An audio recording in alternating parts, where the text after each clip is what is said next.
हाल ही में जो इंसिडेंट हुआ लड़के के साथ, उस पे मैंने कुछ लिखा है कि जमीन और समंदर से जुड़ी थी कहानी मेरी। खैर अब मैं आसमान का तारा हूँ। दोस्त ये जिंदगी हरा नहीं पाई मुझे, मैं अपनी मोहब्बत से हारा हूँ। मेरे टुकड़े करने में उसके हाथ भी नहीं कांपे, जिसे अपने हाथों से खाना खिलाया था मैंने। मैं बेहोश था मगर उसे अलविदा कहने के लिए हाथ हिलाया था मैंने। कहीं मैं होश में ना आ जाऊं इसलिए हाथ को मेरे रोका था। शरीर मेरा टुकड़ों में पड़ा था मगर कुछ धड़कनें बकाया थी, इसलिए दिल में उसने 4 बार खंजर गोपा था।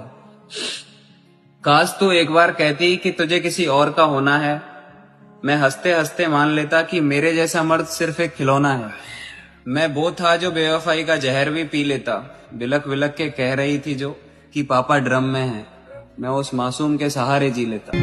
टूटे मकान एक बार गिर गए, वैसे बनते कहाँ है। हाल ही में जो इंसिडेंट हुआ लड़के के साथ, उस पे मैंने कुछ लिखा है कि जमीन और समंदर से जुड़ी थी कहानी मेरी। खैर अब मैं आसमान का तारा हूँ। दोस्त ये जिंदगी हरा नहीं पाई मुझे, मैं अपनी मोहब्बत से हारा हूँ। मेरे टुकड़े करने में उसके हाथ भी नहीं कांपे, जिसे अपने हाथों से खाना खिलाया था मैंने। मैं बेहोश था मगर उसे अलविदा कहने के लिए हाथ हिलाया था मैंने। कहीं मैं होश में ना आ जाऊं इसलिए हाथ को मेरे रोका था। शरीर मेरा टुकड़ों में पड़ा था मगर कुछ धड़कनें बकाया थी, इसलिए दिल में उसने 4 बार खंजर गोपा था। काश तू एक बार कहती कि तुझे किसी और का होना है, मैं हंसते हंसते मान लेता कि मेरे जैसा मर्द सिर्फ एक खिलौना है। मैं वो था जो बेवफाई का जहर भी पी लेता।